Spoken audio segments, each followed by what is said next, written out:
oportunidad. Amén, iglesia. Vamos a la palabra, hermanos. Mateo 14.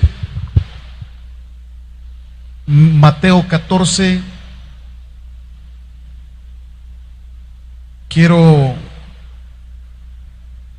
que leamos desde el versículo 9 y queremos hablar en esta noche sobre qué hacer cuando recibimos malas noticias.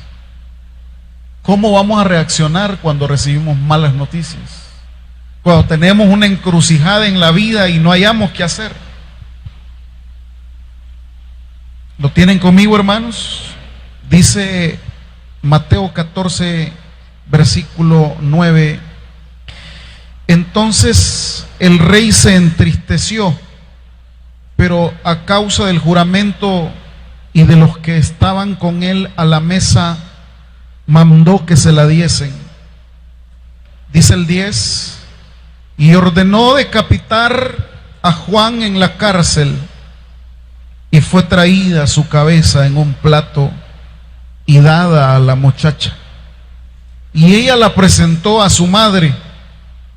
Entonces llegaron sus discípulos y tomaron el cuerpo y lo enterraron, y fueron y dieron las nuevas a Jesús. Padre, esta noche queremos que esta palabra nos hable a nuestra vida. Hay circunstancias que llegan de golpe a nuestra existencia. ¿Y qué es lo que podemos hacer? ¿Cómo vamos a reaccionar ante las adversidades que en la vida se nos presentan? ¿Qué voces vamos a oír? ¿A dónde vamos a salir corriendo?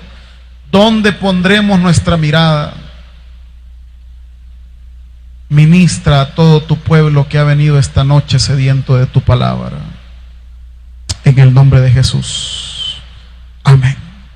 Siéntense, hermanos. Desde el punto de vista ministerial, Juan Bautista fue el que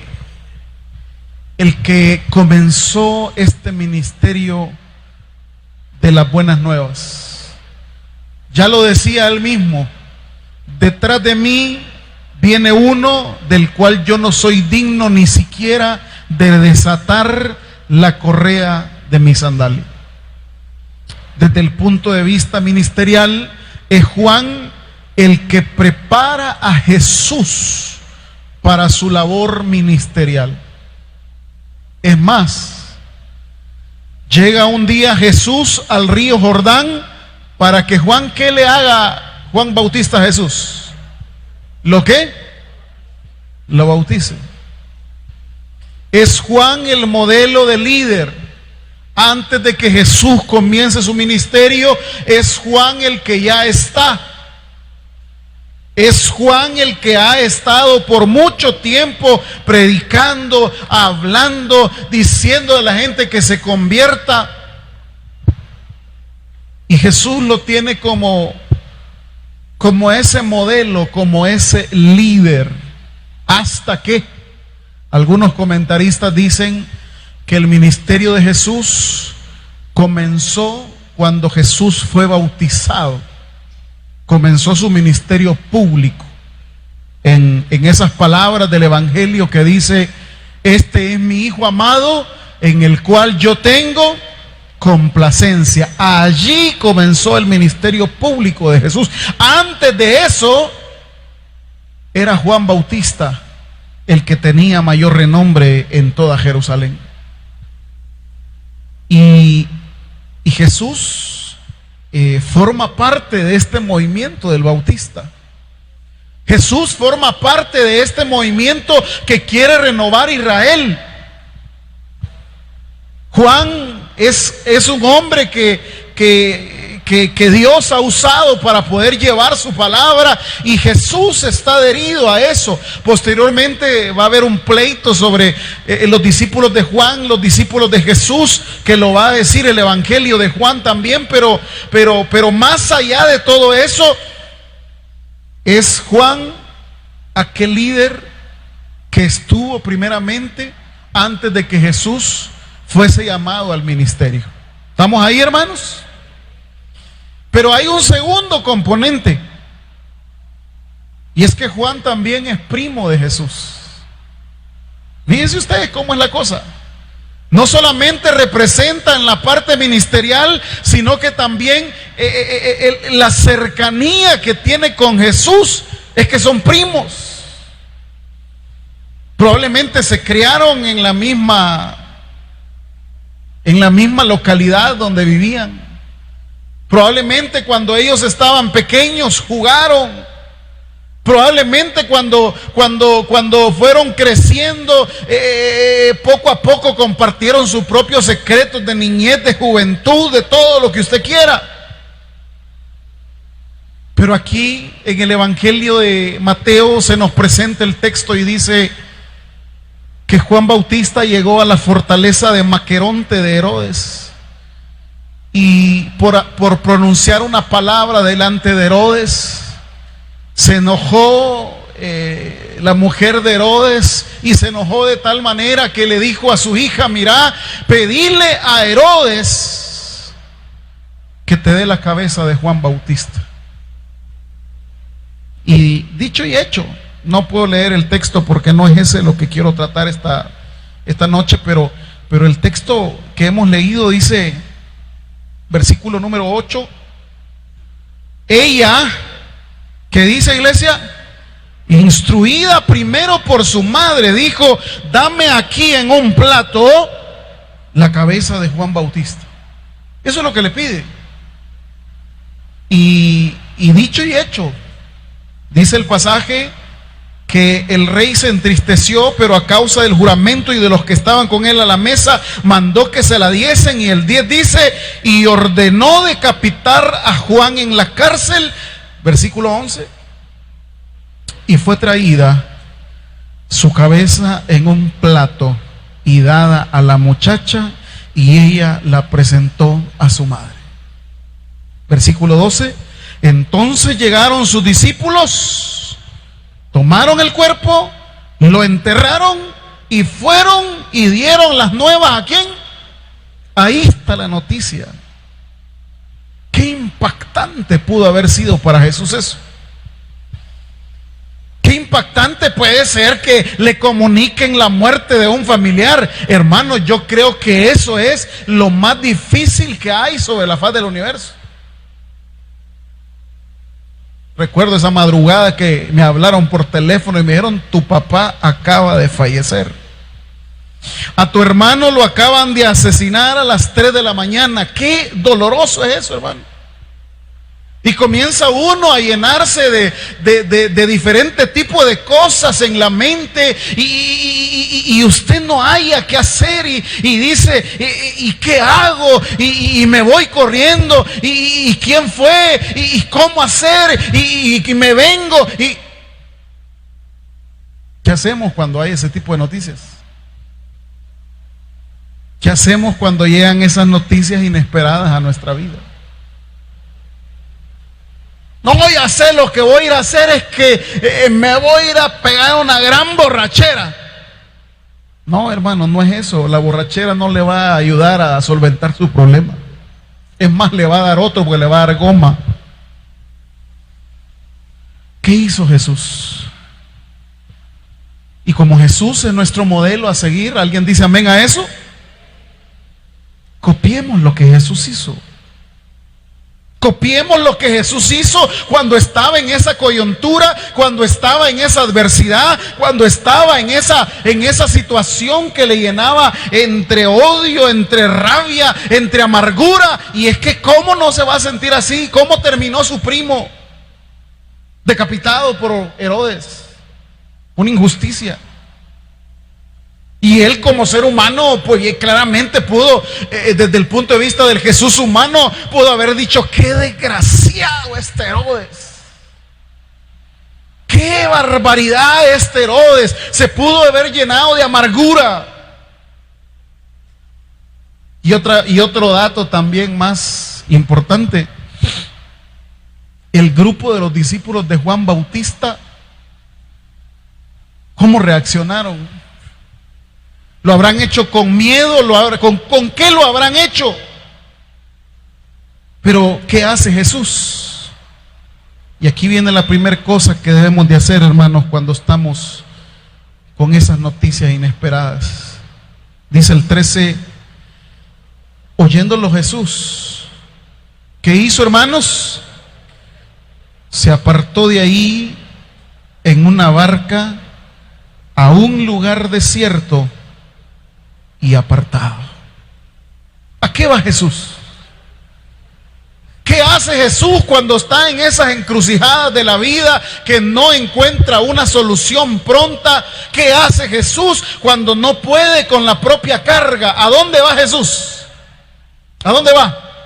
A orar. Porque la oración es esa herramienta que Dios nos ha dejado para poder encontrar de nuevo un sentido a lo que está pasando. Desde el punto de vista humano, yo no tengo una respuesta para lo que pasa a mi alrededor. No tengo una solución para lo que está pasando, pero cuando yo me dedico a ir en busca de mi Padre, Él a través de la oración me va a hacer que yo sintonice con todos los propósitos que Él tiene, aunque esté pasando cosas buenas o cosas malas. Para eso es la oración. Para eso es el clamor. ¿A qué voces va a oír Jesús? Bien pudo haber organizado una revuelta con los discípulos de Juan. Bien pudo él mismo vengarse y decir: Señor Dios, Padre, ayúdame a vengarme y que este rey Herodes, tú lo mates de algún paro cardíaco o que le pase algo. Pero no hizo eso Jesús. No se llenó de amargura, sí estaba lleno de dolor. Y esto es lo primero que nosotros debemos hacer cuando estamos pasando diferentes dificultades. Me encanta el versículo 13 cuando dice: se apartó de allí en una barca a un lugar desierto. ¿Y qué, iglesia? Apartado. ¿A qué? A llorar. A llorar la muerte de su primo. Y a buscar consuelo en el único que nos puede dar consuelo a todos, y su nombre es nuestro Padre Celestial. No hay nadie más que nos dé consuelo, iglesia. No hay nadie más que nos dé consuelo. Por más que busquemos la ayuda en familiares, en amigos, en esto, no. El único Dios de toda consolación es Jehová de los ejércitos. Por eso en esos momentos difíciles hay que ir a través de la oración y buscarle un sentido a lo que está pasando cuando dialoguemos cara a cara con Dios. Tómese su tiempo. Tómese su espacio. Y órele al Señor y hable con Él cara a cara. Hable sin pelos en la lengua lo que hay en su corazón, lo que siente. Llore si usted quiere, grítele si usted quiere. Por eso dice Mateo: y tú cuando vayas a orar, entra en tu aposento y cerrada la puerta, ora a tu Padre que está en lo secreto. Hable con Él. Si usted considera que están pasando cosas injustas, dígaselo a Él. Si usted cree que no le ha dado una salida para esa adversidad, dígaselo a Él, hombre. El problema es que nosotros se lo decimos a un montón de gente, pero el que tiene la llave de la puerta que abrirá mi paz, mi alegría y mi complemento es Dios nada más, hermano. Se fue a un lugar aparte a orar. No le fue a contar a la gente. Si es cierto, lo seguían los discípulos de Jesús, lo seguía mucha gente, pero él no les anduvo contando el problema que él tenía a ellos. Él no les anduvo diciendo, miren, fíjese que quiero comentarles este problema. No. Él se fue a orar a su Padre Celestial. Lo segundo que hace Jesús, dice versículo 13, cuando la gente lo oyó, le siguió a pie desde las ciudades. 14, y saliendo Jesús, vio una gran multitud y tuvo compasión de ellos y sanó a los que ellos estaban, ¿qué cosa? Lo segundo que Jesús hace, no se aparta del llamado que Dios le ha hecho, que su Padre le ha hecho. Se pone a servir. No solamente ora, sino que también realiza la labor para la cual fue llamado. Jesús no pone su luto como una excusa para decir, no, este no es el momento para servir. Este es el momento para poder pasar con la familia de Juan Bautista, con mi familia, porque estamos guardando dolor. No, mis amados hermanos, las peores cosas en la vida se tienen que vivir cerca del Señor, sirviéndole y alabando su santo nombre. Se puso a servir. No se resintió con Dios. Muchos de nosotros, si nos pasan cosas malas, nos resentimos con Dios y lo primero que hacemos es dejar de servir. La primera decisión que tomamos es quitarnos del camino que Dios nos ha trazado, porque pensamos que la calamidad que ha llegado, que la noticia que ha llegado, ha hecho tanta situación en nuestra vida que lo mejor para nosotros en ese momento pensamos es, hay que tomarnos un tiempo. Esa es nuestra mentalidad. La mentalidad nuestra es, mire, me voy a dar un tiempo mientras pasa el luto de Juan Bautista y ahí ustedes me tienen que comprender. Hermanos, hay momentos del servicio que nadie sabe cómo usted anda, que nadie sabe cómo usted se siente, que nadie sabe el infierno que anda viviendo por diferentes circunstancias en la vida. Aquí nadie le dijo a Jesús, ¿y cómo se siente Jesús? Nadie le dijo eso.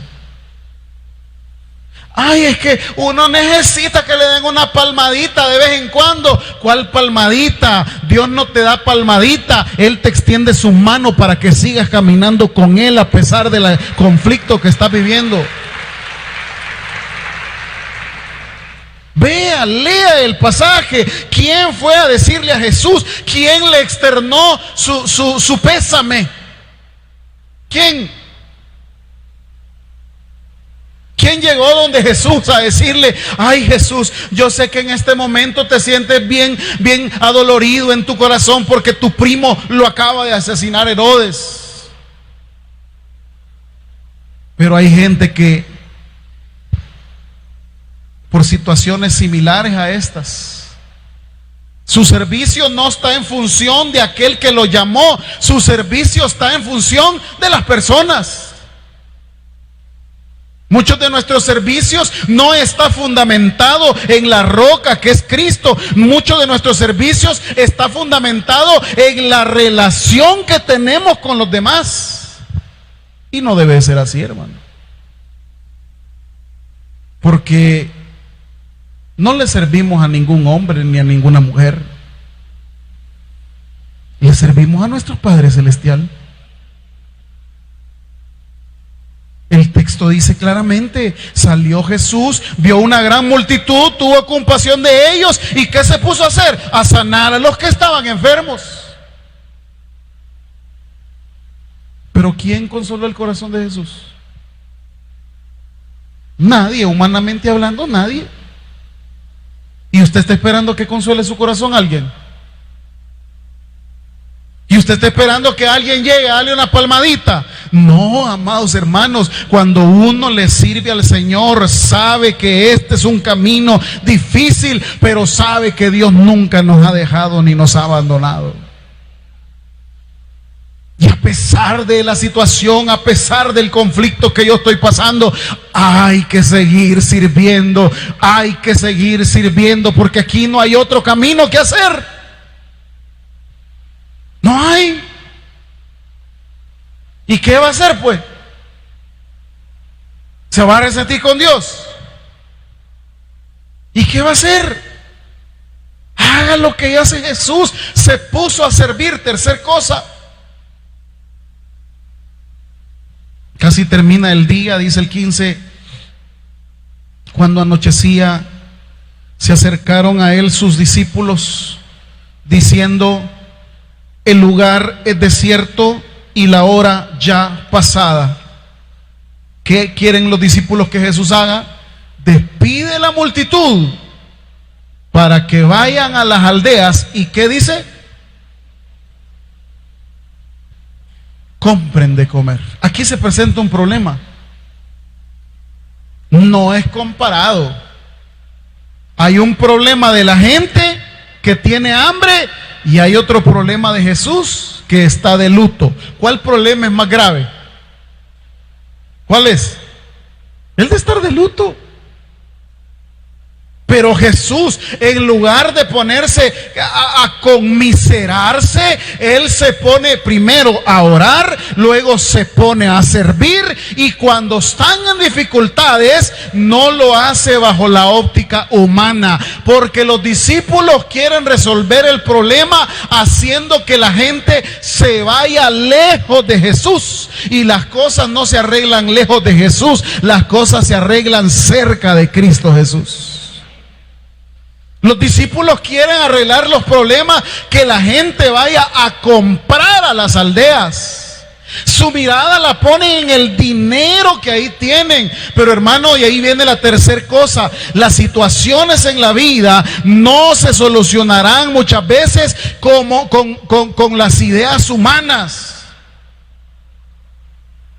No tenemos salida. Que fuera el dinero. Ellos claramente le dan su óptica y le dicen: mira, que vayan a las aldeas y que compren de comer. ¿Cómo querían solucionar el problema los discípulos? Con dinero. Así lo querían solucionar. Pero hay una palabra ahí en la Escritura que dice: no solo de pan vive el hombre, sino de toda palabra que sale de la boca de Dios.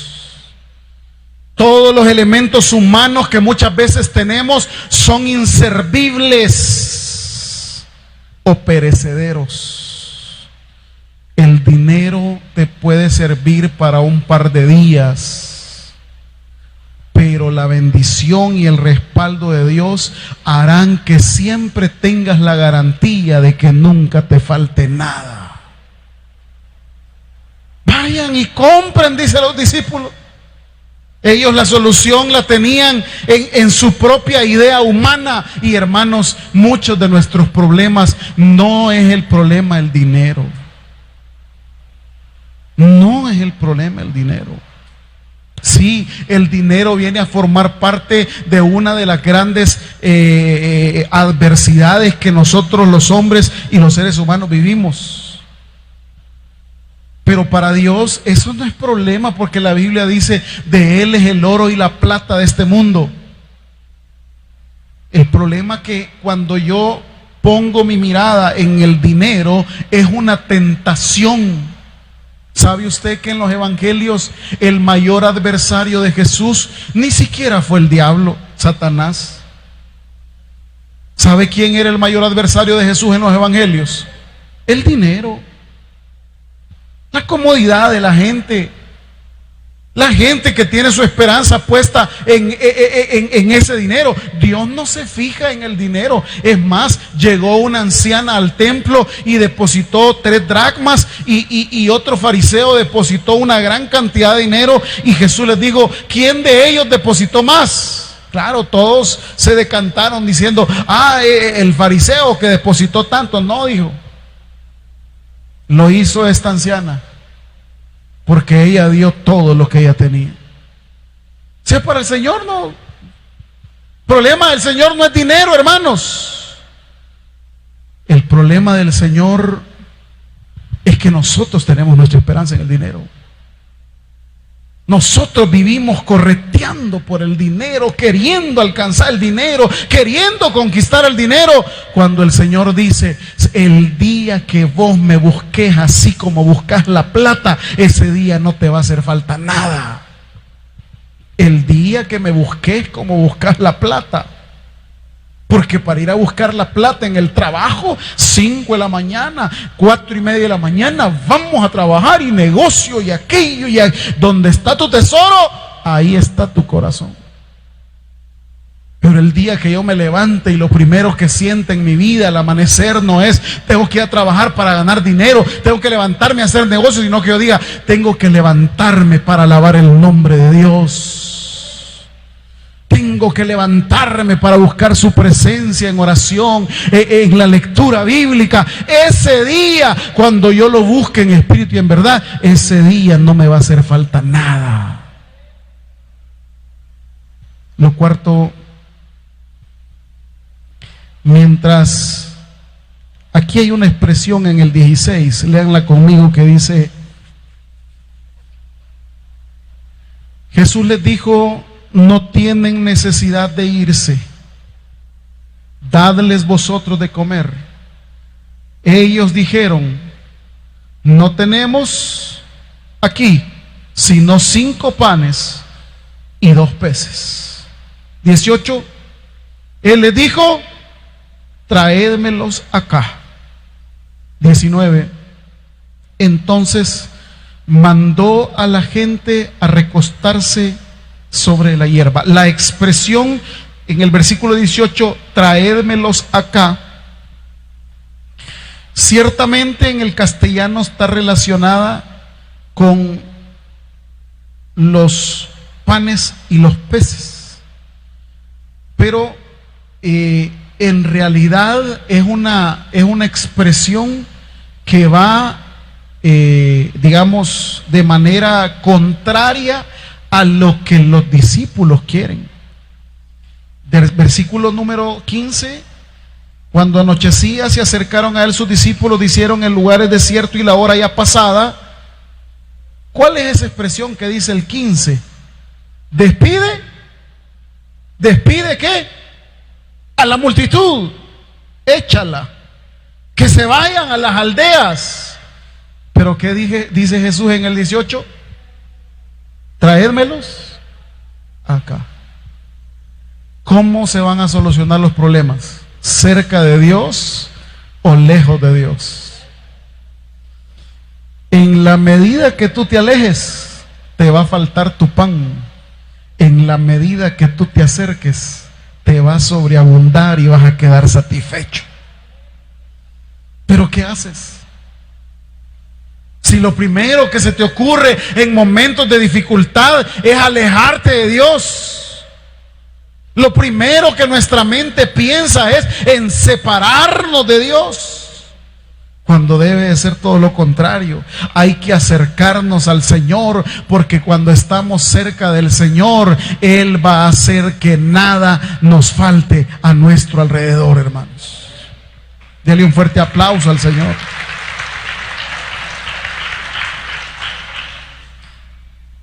Lo quinto, entonces mandó a la gente a recostarse sobre la hierba, tomando los 5 panes y los 2 peces.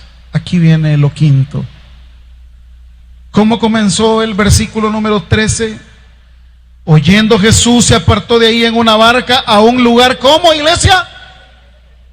Así comenzó el pasaje. ¿Dónde tenía sus ojos Jesús? En el versículo que comenzamos a leer en el 13. ¿A dónde tenía sus ojos? A un lugar desierto y apartado. Ahí están los ojos de Jesús en el 13. Pero en el versículo número 19 hay un cambio de mirada de Jesús. ¿Y a dónde pone la mirada Jesús en el versículo 19? ¿Cómo decía el salmista? Alzaré mis ojos. ¿De dónde vendrá? Del que hizo los cielos y la tierra. Tú decides. Si pongo mi mirada en el desierto, en el lugar apartado, en el lugar desolado, o pongo mi mirada en el cielo, que de ahí viene tu bendición y de ahí viene mi bendición. Esa es la óptica que Jesús quiere cambiar esta noche. Cuando yo estoy pasando la peor de mis crisis, yo decido poner mi mirada en lo que yo estoy viendo. Ya dirá Hebreos que nosotros ya no andamos por vista, sino que andamos por ¿qué? Y dice, puestos los ojos en las circunstancias, puestos los ojos en el dolor, en la calamidad. No dice eso el texto, dice, puestos los ojos en Jesús, el autor y consumador de la fe. ¿Dónde está su mirada esta noche? ¿Dónde está su mirada?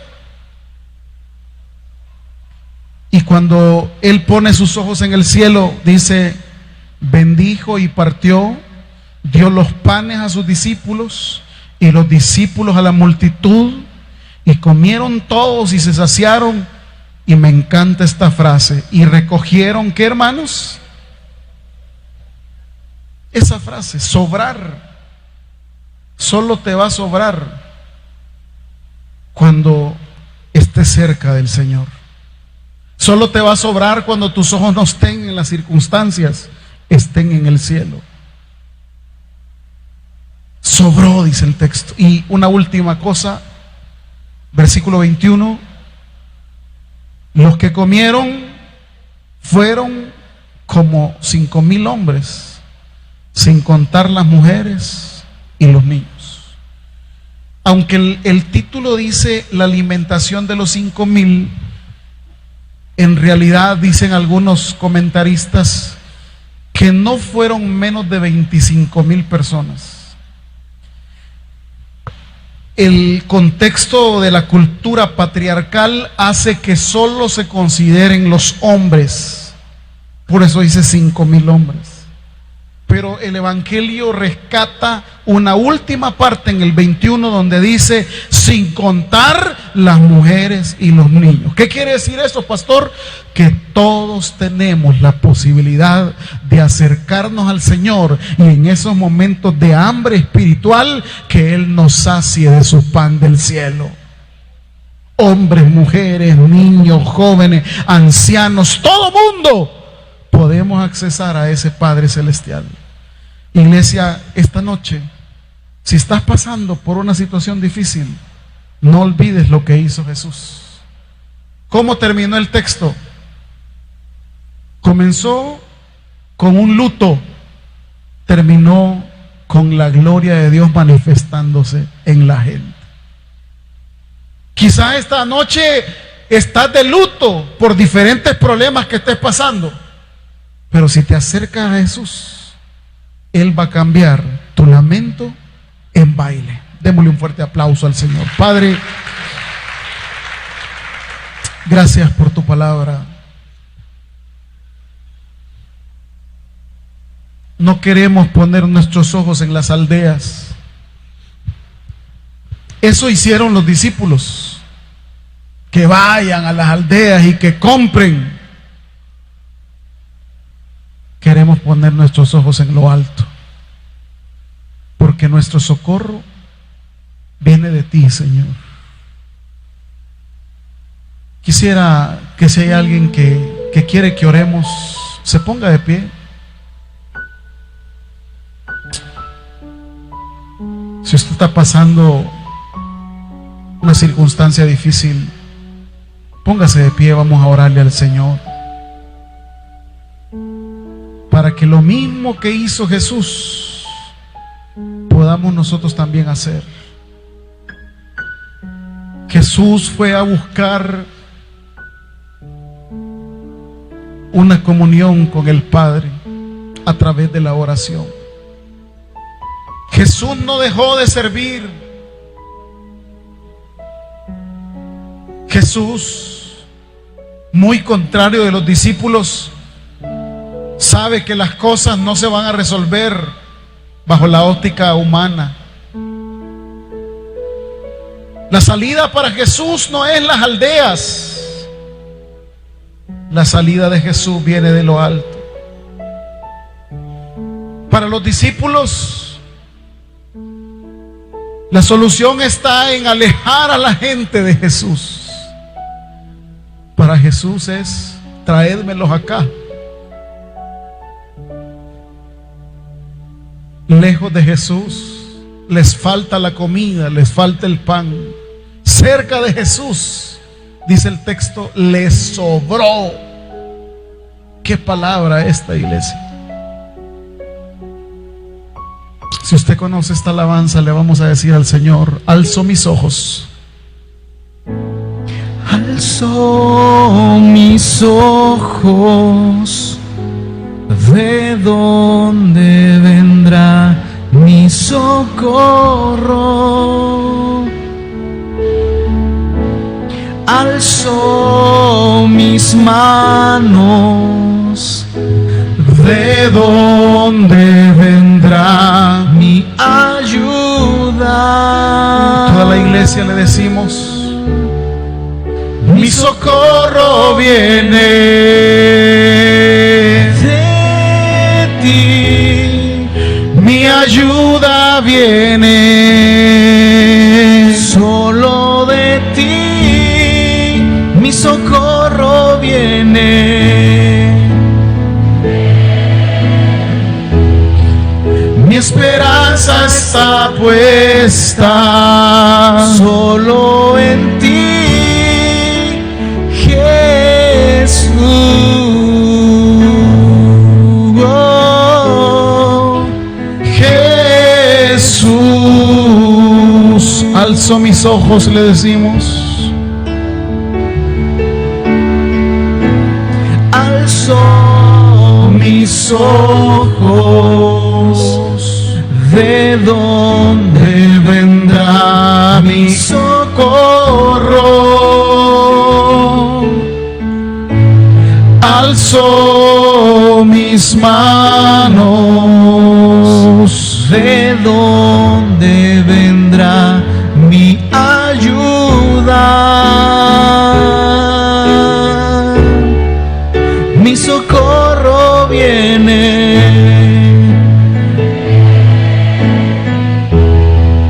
mi ayuda viene